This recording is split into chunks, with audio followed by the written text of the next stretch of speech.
Welcome back to another episode of Speak Your Truth podcast. My name is Malcolm Bolden. Josh Fullerton. We got a special guest today, one of my closest friends, Staf Jones. For sure. Welcome, young man. You already, bro. You know what I'm saying? Appreciate you. Welcome. Appreciate you for having me on. No doubt. You know what I'm saying? Just All right. starting it off, I've been following, big fan, support a lot, so I appreciate it for real. I appreciate you, Appreciate man. you. You know what I'm saying? We're going to take a shot to start it off. Yeah, Stop yeah, him. yeah. He is here today. Welcome. You know, Josh is full. Yeah. I'm back. Mm-hmm. That was pretty good. Smooth. I'm going to tell a story how me and Staf met. Yeah, no, A please. lot of people don't know. I've been cool with Staf forever. You know what I'm saying? It was a point in time. Staf transferred to Fairleigh Dickinson. Right after practice, I'm walking toward the dorm, right? Like, there's a bridge after you. I'm walking towards the dorm. He's walking to the gym. You got called on some BS. You know what I'm saying? He's walking towards the gym. I'm walking past him. I don't know him, but we on the same team. But I don't know him. He just had transferred in. And he was going to really walk right past me, he didn't see me or something. I looked at him. I said, "Son, you ain't gonna say what's up. You just you gonna keep walking. Son, what are you doing?" It was the Philly mindset. I mean, where I come from, we don't joke people. That's what we call it. I ain't gonna joke. I don't know you. I ain't gonna be buddy cool with you. So I seen him.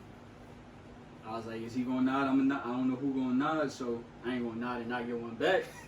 Keep it moving. I ain't know him like that. But ever since then, we became brothers. Oh, yeah, man. for sure. It was crazy. For sure. I'm telling you, ever since that day. Feel like this. Deadass. Even through the ups and downs, still like this. That's the crazy part. Deadass. Before though, man. You know For what I'm sure. On another episode, we're gonna talk how we meet you met. But Yeah, we get we're gonna talk about We got bad run-ins. Huh? There's bad run-ins with all motherfucker walked past me too. See, the crazy shit is, when I first met him, I was taller, right? Bad knees. I got bad knees. Go ahead. We're going to get to what we got to talk about. But you're from Philly, so I always wanted to know how it was like growing up as a child in Philly. Just what part of Philadelphia you from? So first off, from West Philadelphia, from the Winfield section where Will Smith grew up at. Born and raised. Yeah, born and raised, West Philly.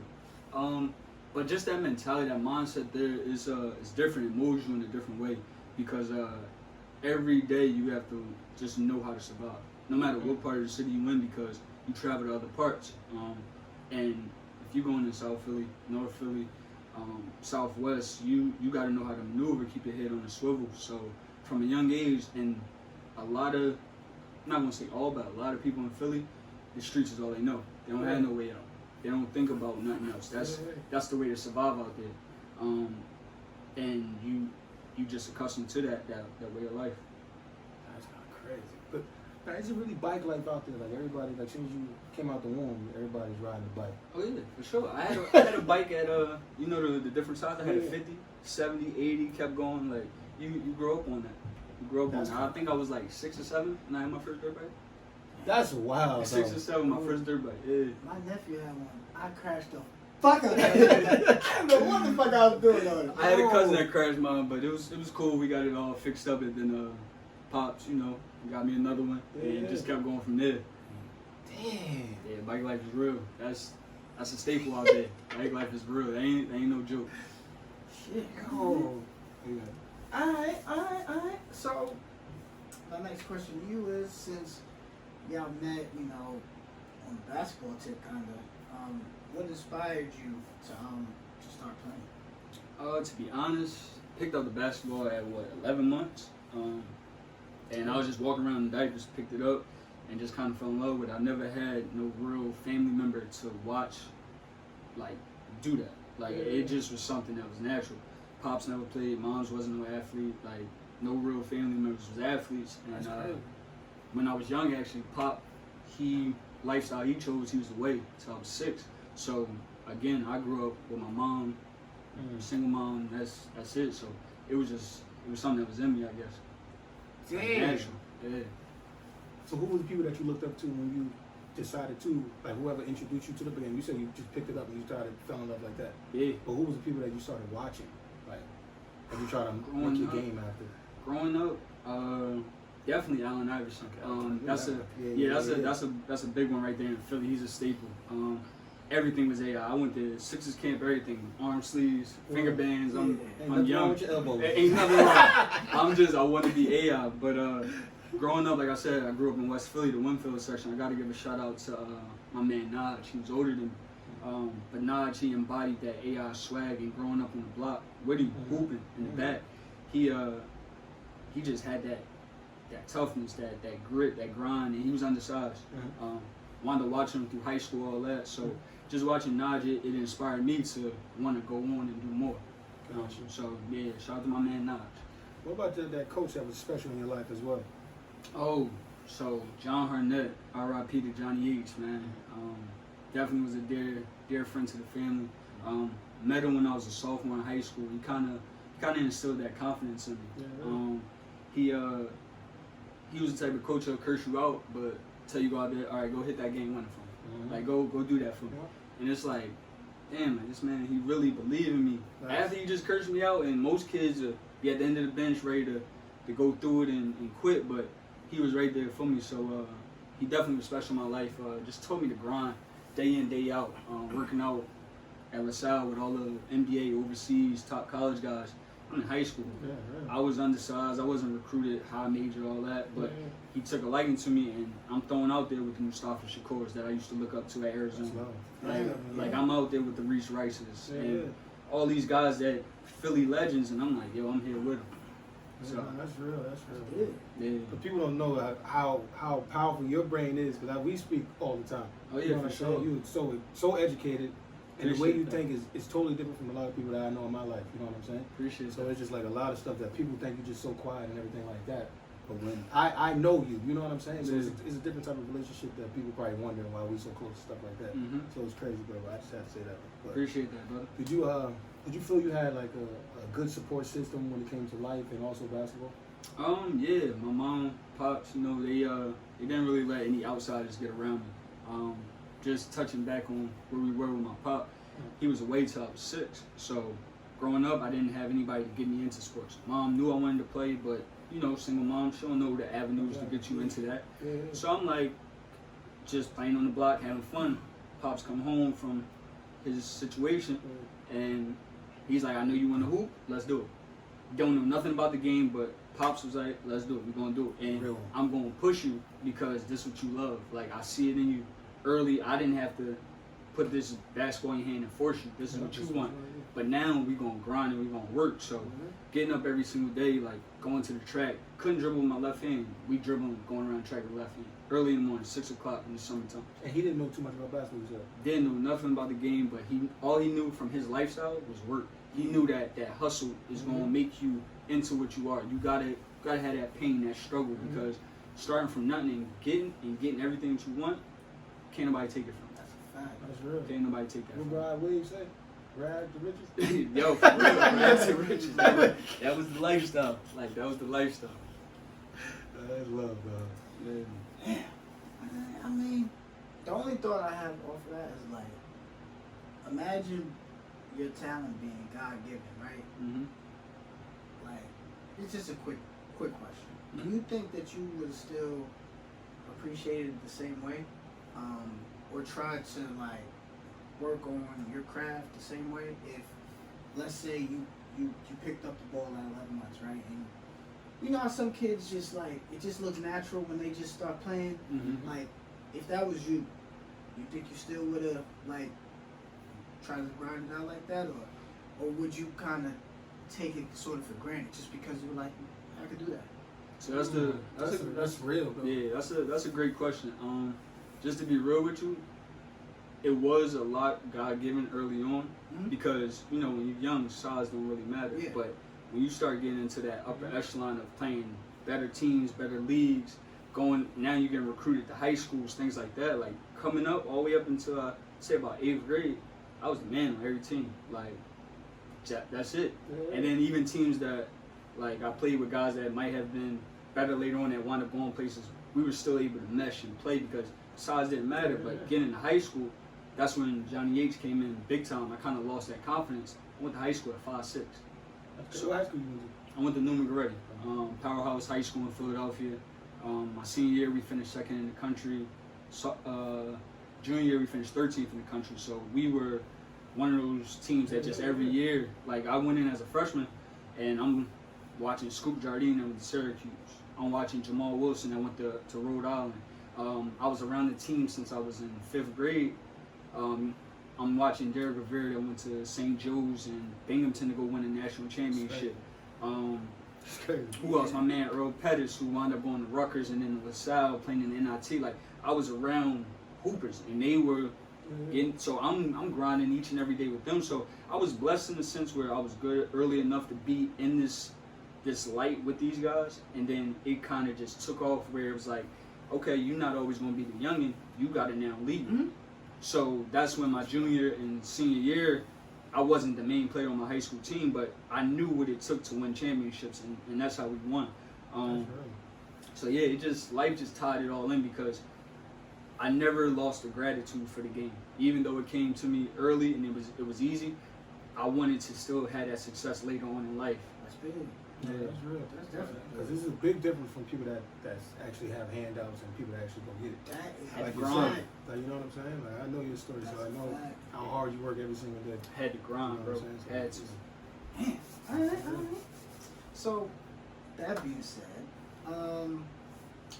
where did you want to go with ball, and where did you think it was going to take you, and then where did you end up? So early on, I wasn't one of those kids that was like, oh, I'm going to go to the NBA and I'm going to be the next Michael Jordan. That wasn't my mindset. I was realistic because, like I said, I've been around a top high school team since I was in 5th going to 6th grade. I seen what was next. Yeah.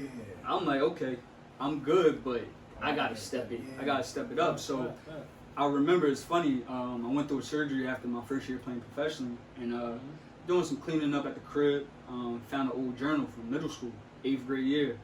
So I opened it, flipping through it, find this one page. Question says, where you see yourself, like, I think it was like 5-10 years from now. So I see myself getting a bachelor's, master's, playing professionally overseas. Never said anything about NBA, none of that. So, because of my situation in college, which we'll touch on later on, I get my bachelor's, get my master's. Right after that, signed my first professional deal. So then I'm thinking back after that first year, I'm like, I didn't even know the wherewithal that I had as a kid to write the vision and make it plain. Like, I didn't even dig that. And I did that, and I'm like, man, I achieved what I wanted, so therefore, is that happiness in life? If you achieve that early? What do you feel about that? To me, nah, because I'm a person that's never satisfied. Like, I get, like, for me, I would describe myself like a motherfucker. Like, I want what I want, right? I'm gonna get it. You can tell me what you want. I'm gonna take your word. You can tell me what you want. I'm gonna listen. But me, I know what I want. So no matter what you say, I'm gonna go get it. Exactly. And if I can put my hand on it, that shit is mine, right? Like that's how I think. But then like something inside of me is always like, there's more. Exactly. Like there's another level. Like keep going. So I don't know what it is. I don't know where that extra gear comes from. I don't know what what really drives it like that. But I feel like every man is hard on himself. They always want a lot more. You know what I'm saying? bro. But we also gotta definitely appreciate that the stuff that we did accomplish. Oh, for because sure. stuff could have went left at any moment. Like, you know what I mean? Life is extremely short. So I feel that we should be appreciating, you know what I mean, celebrating every little step that we take. Yeah, I feel what you're saying. As far as, you is that happiness? Like, to some people, yeah, but the person I know who you are, like, nah, that ain't shit compared to what kind of vision that you have that you trying to pursue, you know what I mean, getting your life. But we should celebrate even the small little goals, you know what I'm saying? I think that's still important as well. I mean, we do. Not really, though. Yeah. I know I don't. It's short. Like, I'm just saying, we short should. lived. I'm saying. But take for instance somebody like LeBron, right? He wins his You talking about the king? What he win? LeBron, Okay. full brand. Okay. Full Let's let you brand, know what's going on. gotta respect it. Oh, for sure. Got to. But just think about it. He's accomplished so many different things throughout his life, right? And He's only 35, which is he's relatively young for a lifetime's worth of accomplishments, especially what he's achieved. As far as you talking about, like just Like- in life like- in general, Life, bro. Like outside of ball too. Exactly, Like he's okay, I in get you. schools. Like he's helping educate so many different people. Like For sure. college funds, small kids. Like this dude does like a lot of great things. Not to say that other athletes don't do that, but just when you add basketball, right, into the equation, it's just like he just won a ring. his fault.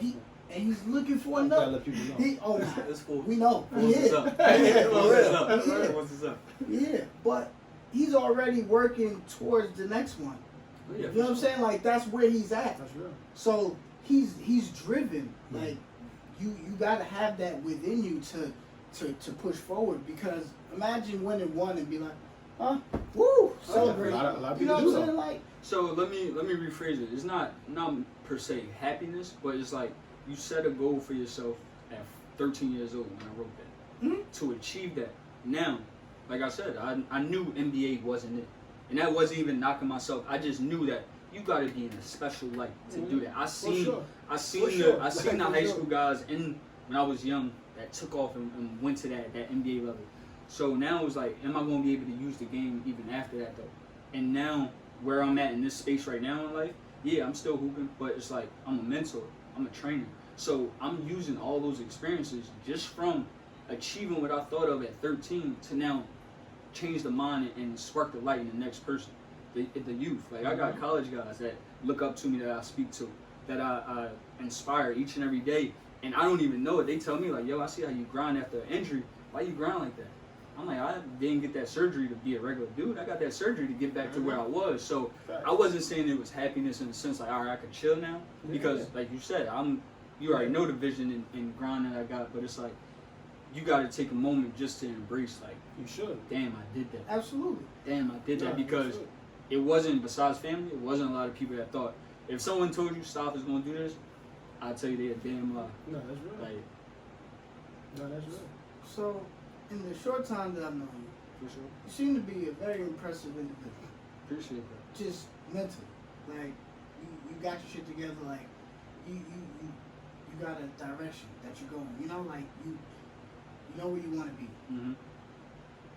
Quick question: Mm-hmm. at that point that you realized that after you wrote down where it was that you saw yourself 5 to 10 years, right, and then you found that journal again, like at that point did you ever say like, yo, if I sat here and wrote some down now for the next 5 to 10, like can I get there again? Like is that feasible, or is that like something that was just like, oh damn, that's cool? Crazy part is, I did that. Or I wrote see? more. You I should. started I writing love more. it. I started writing more, and I'm like, I know where I want to be at, and this is, all right. We were all formed before the foundations of the world. Yeah. Like our destiny, everything is all in us. It's all we just gotta align ourselves and tap into that. That's right. I don't think enough people understand that you can. It's not cliche. You could be anything you want to be. You can, but you gotta find what you actually are. And once you figure out what that is, we all something. We all got a purpose. Figure that out, attack it, and go after it. I don't care what it looked like. That's real. Mhm. I started off this whole training thing. I didn't think this would be something I would do in the middle of trying to still Right. play, but my injury slowed me down to say, yo, how can you still be in the game? How can you stay a part of the game right now? So whether I play another game again, it's all about the next generation. Because whether I stopped at 35, like Bron's still going at 35, whether I stopped at 35 or I stopped at 25 when I did after my surgery, I was going to have to do something else. Yeah. I didn't see myself sitting at no desk. It wasn't for me. So That's real. I'm like, look, I think I can inspire just giving them the hustle and that mindset that I have to push forward and learn life through the game. That's real. So tell us about the journey. What school did you first start at before you transferred out? Started at the University of Hartford. That situation. Shout out to the University of Hartford. No bad blood, but I went there because there was a coach that, again, connections to my trainer that passed, Rick Brunson. Shout out to Rick. great guy, still my guy today. He seen me at camp playing, and he wanted me. Communication got misconstrued with coaches, things like that. He wound up coming to an open gym at my high school, and he see my trainer. He's like, "Damn, JH, what you doing? I ain't seen you in a minute." He chop it up. He used to train Rick when he was in the league. He's like, "I'm here for my young fella." Oh, you young fella. He pointed me out. He's like, "I've been trying to get in contact with him. I keep getting a runaround from everybody. I can't." So one thing leads to another. Plug me with him. Me and Rick talked. I played well at that open gym. He's like, "Look, I'm gonna have my head coach come. I'm gonna get an offer." Mind you, I had other schools. This came out of left field. I had a good 5-6 that was already offered. I'm looking at trying to go. So the next week, man of his word, head coach come down. Head coach come. No lie, it's like the FDU story. We get to that, but it's like I want to say like 11, 12 straight threes in front of the head coach. He's like, "Yo, I don't know who you are. I didn't know anything about you before today." He's like, "Rick just told me to come see you. I'm going to find a way to offer you. We don't have no scholarships right now, but I'm going to find a way to get you a deal." I said, "All right, coach, look, I trust Rick because he with my mentor. Like, I'm rocking with whoever it is in that lane." And I'm 17 at the time. I'm like, "Look, Rick was a McDonald's All-American, NBA point guard, whether he played a lot or not.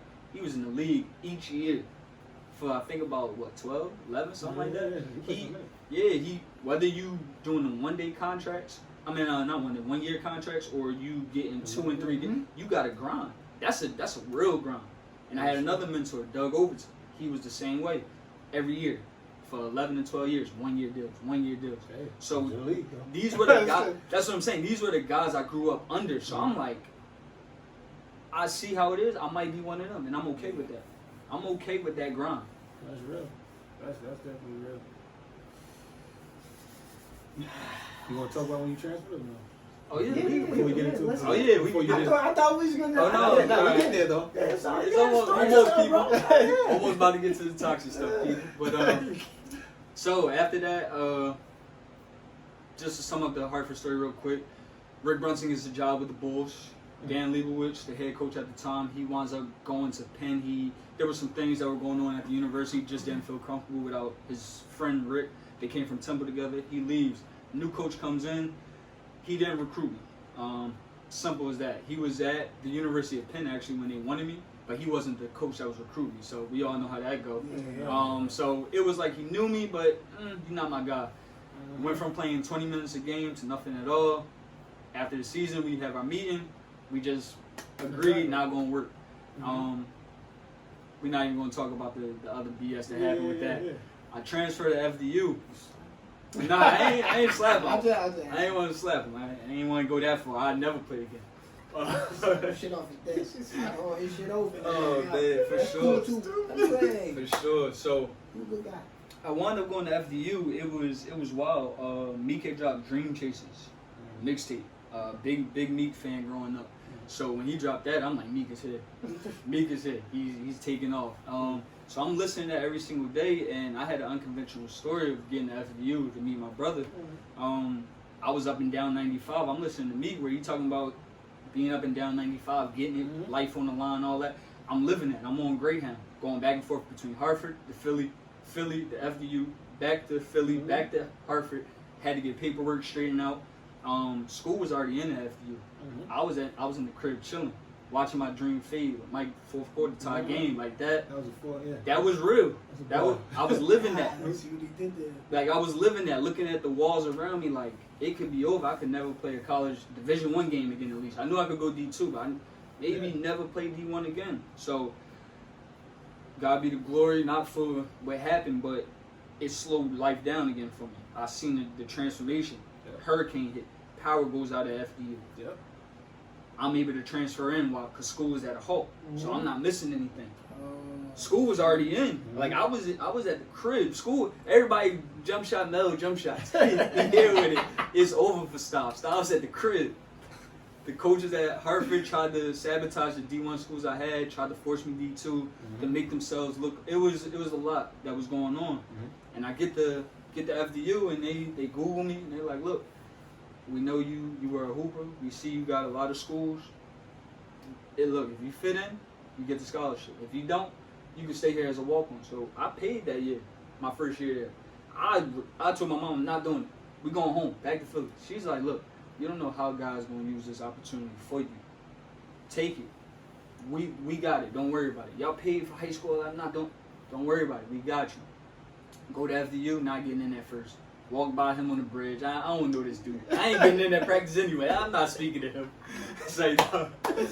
That's what happened. I'm not getting it. He's taking every shot. Who is this guy? Who is this guy? But nah, so again, like, things slow down. Injuries happen in sports. A couple players get hurt. A couple suspensions here. A lot of suspensions. Walk on. Get in there. Damn, I ain't even got a name. Yeah, walk on. Get in there. Hit a three. They're like, hold up. Let's run that play again. Let's see. Mind you, I ain't been in out like a couple weeks, almost a month. Ain't been in at all since the individual workouts. Mm-hmm. Get in, hit another three. Hit another one. That's 3 in a row. They're like, yo, guard him. Face guard him. Before you know it, I'm in every day. And I'm grinding. My pop is coming up there. He watching the practices. I'm getting shots up with him before the games. They're like, yo, you get no more shots than some of the dudes that's playing in your position. All of the dudes that's played in your position. But yeah, I wasn't. You know me, I'm a humble. I'm gonna say it. But nah, I was working my ass off. I ain't gonna lie. I had that grind, and it took me back to when me and my pops. I was young. Go to the courts. We don't know nothing. Let's grind. Now I know shit, so let's grind. Like, ain't nothing changed. Let's grind. And by December, winter break, all we doing is hooping, getting paid per diem. Felt like I'm overseas already. Like ready. I'll be in the room real quick. Exactly, ready. So hit like, I want to say over that winter break stretch, I might have missed like 2 shots that whole winter break. I'm not even exaggerating. Mel can attest to it. Coach put me in the office like, look, I wish you could play today. You got the scholarship. He's like, just do that for me next year, and we gonna go from there. And that's how I wound up graduating from FU as a leader in 3-pointers made, things like that. And how many years you did it? 2.5 to be real. 2.5. 2.5. 2.5. I broke that record because I only had 3 years to play, and halfway at the end of that first year back, coach stopped playing me. It was a lot of, he was about to get fired. There was a lot of shit going on, so he just was trying a lot of things. I can't question that, man, but it is what it is. I did that in 2.5 with only 1 playoff appearance. No extra games, no tournaments, none of that. Just straight off the muscle. Straight off the muscle. We wasn't going to the tournament anyway. Yeah, no tournament games. We gotta talk about another episode about FDU. FDU is. I came to the game. Don't nobody go to FDU. I see what was going on. Nah, they doing alright. They doing great though. Shout out to FDU. Yeah, you say. Yeah, shout out to FDU. Shout out to the squad, man. Y'all doing y'all thing. I don't know nobody on that team. Like, I see what you was there. Like, I can't remember. We still lost. I didn't say I was Michael Jordan or something like that. We still lost. You was in the magazine though, because you had a lot of nice niggas. Yeah, I was. It was so cool. I'm only joking. Good, Josh. But so that being said, we're gonna switch gears. Yeah, we're gonna switch. You know what you came here for. I know. I already know what the pod is about. Yeah. It's inevitable, folks. It's inevitable. Now that we got the happy part of your life, kind of into a nice, pretty box, you know, nice case here. How was your mindset with the females that you were, you know, kind of in close coordinates with? For sure. Growing up in Philly. Growing up in Philly, I was a quiet, shy guy. Like I said, I didn't really move around a lot because my pop was right there with me with basketball. Pop took me to my games, to school, everything. He was like, yo, we doing this. So I didn't start moving around, so I got my first whip at 17. Then I'm like, all right, look, Pops, we can go to the gym, but I'm sliding here next. So the chicks, it was cool. But I realized early it wasn't for me. The mentality was too much into the street mentality. Maybe it might have been the chicks I was into, but I was like, this Philly mode, I don't think it fit me. Getting into college, it took off, and I started meeting women from all over, different parts, and this state and that state, and I'm like, I'm never going back home. Never going back. Never going back. I love it here. It is home.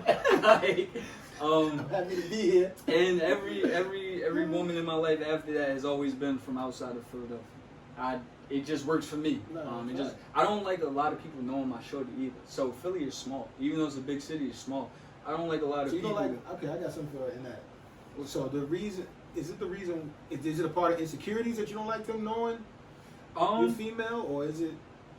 It's just it's city. The city of yes, insecurity. You could be insecure about some shit. Like some people could say it's insecurities, but I say it's the city of brotherly love has no love. Like ain't nobody looking out and it's genuine. It's all about clout. What's your name? Your name ring bells? Like so when it's on that order, Staf ain't that good in ball. I know somebody better, or I'm better. I know somebody better. Mind you, they never left the hood. Yeah. Never left the hood, and that don't mean that they're not good. But it's like, what did you do when it mattered? Mm-hmm. I did this shit when it mattered. What did you do when it mattered? Yeah. Now, so you know what? I'm not for all the confrontation back and forth because the family I came from, it's either we taking it all the way there or we ain't doing nothing at all. That's it. I don't like the beef. That don't exist in my world. I'm not beefing nobody. For what? That's pointless. So I was like, you know what? I'm gonna just stay out of Philly with that. Y'all got it. Y'all can keep them. I found a pot of gold over here. Found a pot of gold, and I'm good. Why do you feel females have a hard time like having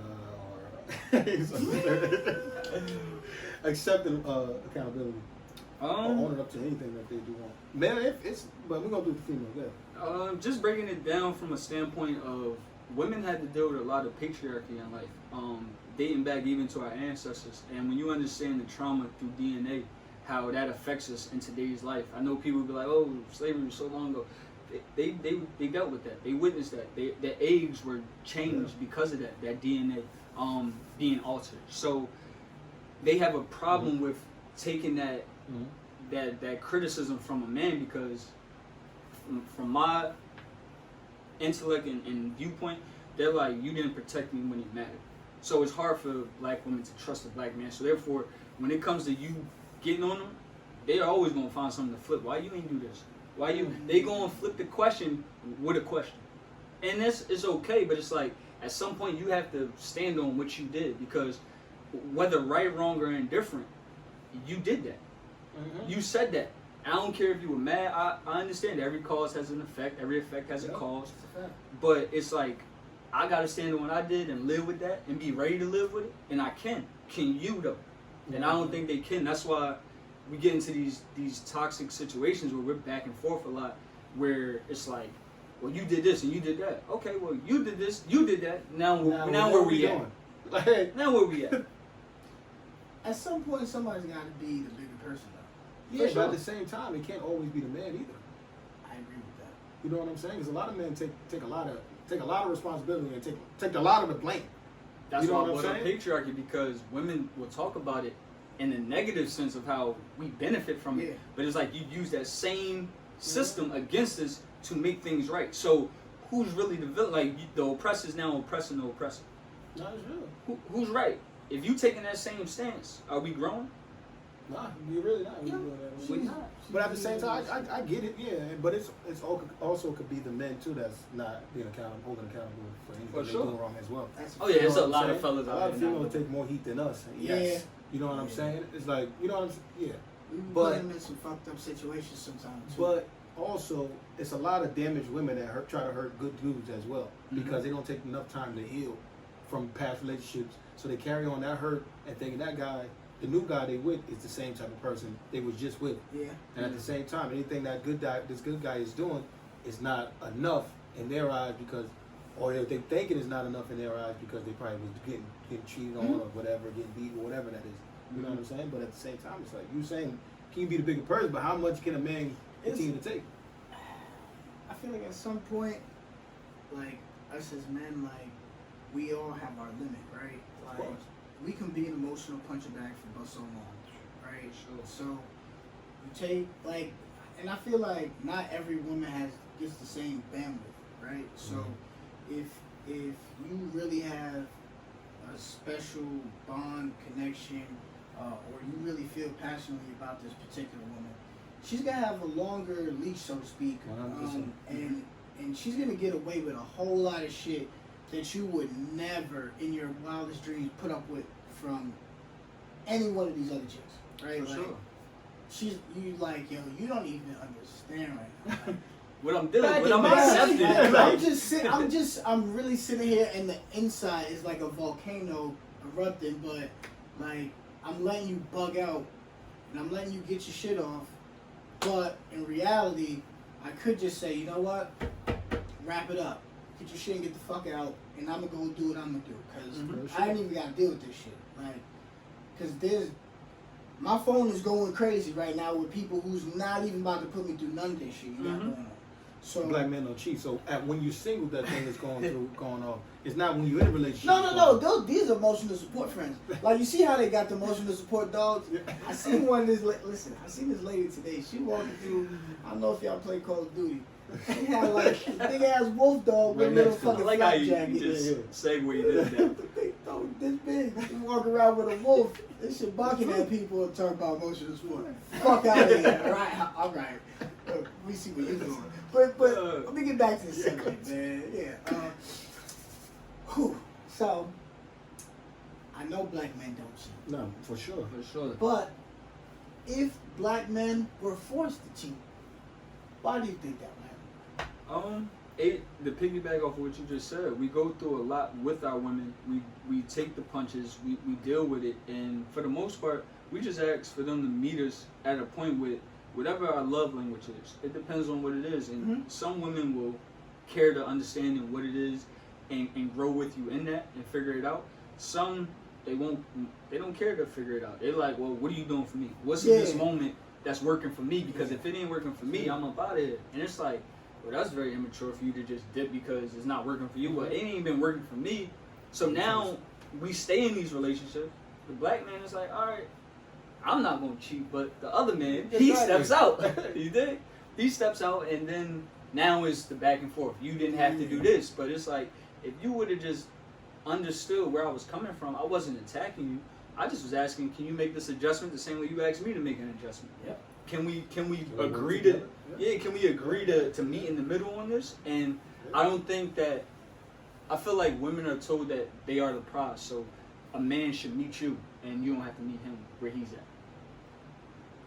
I feel like a lot of women were told that too, but I mean, in the mind and the eyes of a realistic person, like, you should, at least from my standpoint, because I can't speak for everybody. For sure. But I feel like if you care about somebody, and you say you care about somebody, and you want to show that you care about somebody, right? You should at least attempt to meet them halfway. Exactly. And whatever way that you, let's say you can't meet them at 50, right? Yeah. If you could come 30, but you can open up and have a conversation about what's stopping you from getting that other 20, like, that's a big step, right? Like, you have no idea how much further he might be willing to go for you just because you were okay saying, listen, this is the situation, this is how I am, this is how I feel, X, Y, Z, boom, boom, boom. He's gonna come. I feel like the homeboy's gonna come. But I feel like that's the major thing that you said, communication, bro. I feel like a lot of females feel like if a guy has a problem with you, or he's trying to work on a situation with you, and he bringing up the problems he have with everything that's going on, they feel they're being attacked. Exactly. So with that, I get what you're saying completely, right? But with that, I feel like it's not what you say, but how you say it. Okay, I see what you're saying. So in some instances. So for me, with that, it's all perspective and perception. Yeah. How you perceive something. I could say, yo, move this cup. You can be like, yo, who the fuck this nigga? Like, but it's like, yo, move the cup because it's about to like spill. I don't want it to fall. So that's where I was coming from with it, and I don't think people understand that. And going back to what you just said, that communication, it unlocks that vulnerability in a man, and I don't think it's like you don't want to meet me there, so that vulnerability is never unlocked. Now I'm bottled up, you snapping, we snapping. Let's exactly. We all out of here now, but it's like I want to open up to my partner and like, yo, let's have this open discussion. No ill feelings always say, listen without prejudice. Please listen. Don't listen with the ears of offense. Yo, Like, that's crazy shit. like, yeah. I don't mean to cut you off. No, you straight, bro. Go ahead. The thing that drives me crazy is a lot of people listen to come back at you, Mhm. right? They listen and respond. Mm-hmm. They not listening to understand. It's a whole different ball game. It Like is. if somebody really heard what you were saying, like they can hear you, but they not listening. Exactly. So they hear blah blah blah blah blah, but then they like boom, they grab on the one thing little you say shit. and attack that Oh, shit. you said my mom? Yeah. that's I right. said your mother's a saint. You said my mother's a No, mother. you What? said my mother. No, yeah, here we nah, go. yeah, You know what I'm nah, saying? nah, Like that's it. you not listening. Nah, you, that's it. You really was sitting here trying to wait. You couldn't wait to get back at me. No, that's real. But now here we are. And I feel when it's big on communication because for me, I can speak on it. I don't want to be as tough. Like, you know what I mean? This world is already crazy. It is as a black man. Yeah. So you don't want to be as tough as on your partner. So it's like, yo, like I want to talk to you about what's going on, but you, like you just said, you're not listening to what I'm saying at all. So and that's why sometimes men drift off to something else because this person is actually giving me everything I need. She's actually just talking to me. I don't even want to have sex with her or nothing like that. Yo, She's for actually real. just listening to what I'm saying and understanding, you know what I mean, and comforting you how you feel about a And lot of then situations. once you had that connection where they just listen, then everything You gets know, you get unlocked. turned And now on. before you know it, now you didn't hop into a new situation. And old Shorty's like, well, damn, you ain't want to do that with me. It's like, I was trying to, you wasn't communicating. Now I'm here. You can't be mad because I'm living life Yeah. happy. Yeah. Like, you can't. And if you keep, I'm sorry, we're gonna wrap this up soon. I know. Yeah. But if the female is putting so much blame on you every single day, Mm-hmm. it's like, yo, dog, if you feel I'm the problem, just leave Just me leave. alone. Yeah, the No, door. that's Like, real. there's a lock right there. You can turn it. just leave. Well, how about this? I'll go, but then now that's Yeah. when you get bombarded with text messages and phone calls, and it might not be a lot. Like I ain't saying they blowing you up like 30 in a row, but That one paragraph would be like this, though. every once in a while, like a couple days, you get that message like you ain't shit because of this, that, and third. It's like, Where the fuck? all right, Let it go, sis. Yeah, I ain't. Where can they go, Josh? Straight to hell. Straight to hell. That's a go-to. I've been watching. Send them. But it's like, damn, it's all right, cool. I'll take that one. Now I gotta block you. Now I'm a. Then they hit you up on a I'm random number. petty. I'm gonna turn on my read receipt. I'll keep that on. I'm anyway. gonna open the message. I'm not gonna say shit. But see, then you inviting that energy. Yeah, into come your on life. with it. Cause I'm See, not. you ready I'm for not, it. but I'm not returning the energy. You have to return it, right? Like I can absorb that shit. It doesn't phase me. Like when I get to a certain point, you can say whatever you want. But Say at what the you end of the day, I'm grown. I used to send a period. I ain't gonna lie. You get a period back. That's crazy. Or space, send that blank bubble. That's fine. Nah, I'm gonna try that. That's fine. Oh, nah, hold on. That's okay. Nah. Hey, you might have to come back, bro. Hey, I am. I like man. that one. Man. Shit. Oh, the empty bubble? Space, send. Ooh. Because I took the effort. That's the effort. We gotta wrap it up, son. Shit. How important faith is to you in your life, man, after all the stuff that you've been through, the injuries, the transfer in schools, the coaches, a lot of people passing in your family, a lot of people passing in your life. For sure. You know what I mean? Your father, you know what I mean, had to do what he had to do. But like, how important faith is to you? Faith kept me afloat. Faith kept me moving forward, just knowing that it was more to life. Understanding that there was somebody that sacrificed for me, my ancestors. I keep them in mind a lot. And ancestors don't mean back in the day slave. It's the people that I lost within my life. So they in the back of my mind every single day. So my faith is strong in them watching over me. Catholics can pray to the saints. Why can't I keep my ancestors in my thoughts? Yeah, you know. sure. So and That's God for sure. Without Him, nothing's possible. That's just real. No matter what religion, creed, anything you are, it's all a higher being that you represent and you living for. That's So real, man. you need That's that. real, man. How we closing this out, Josh? So since you the guest, what's your toxic trait, bro? My toxic trait, it's like Rod Wave said. I can quote him a lot. I beg for distance when I'm mad, but being distant, we ain't gonna last. So it's That's like real, if you step away when I'm begging for that distance, like I need my space, but you start going off and you partying more and you entertaining other situations, I knew you wasn't truly here for me because love don't just fade like that. And I don't even want love. I want loyalty. Like, I want you to be loyal to me to a point where it's like, okay, in this space, I'm still loyal to him because I'm gonna let him get his mind right. Because I ain't saying I gotta go off and be with a bunch of. That doesn't mean that. Yeah, I just need to get myself right because we were arguing. That ain't working right now. Let's just separate for a minute. But that loyalty is like, we gonna come back in a month, 2 months, whatever. But be loyal in that situation. So I beg for distance when I'm mad. I ain't gonna lie, I beg for that. It's on you. My toxic trait would be, it doesn't have to be no relationship stuff. My toxic trait would be, I don't know. I would just say that I would buy something and I'd be like, I'll make the money back later. That could be very toxic. Right? Frivolous spending. Yeah. What's that word? I just did that a couple weeks ago. Got mad, just started buying stuff. Think about it later, like, damn. Why did I do that? Like, why?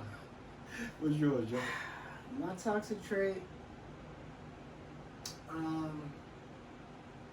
just cut people off. Like, and it's quick. Like, once I'm out on a person mentally, The closure wasn't right. Delete. You got to go. Your closure ain't right. I can't talk to you. Yeah, That's real. You can't exist in this space because No. I need this for my mental well-being, and right now you're not bringing me peace, so you just gotta go to hell. And that's I'm okay. sorry. You got to go. Respectfully. No.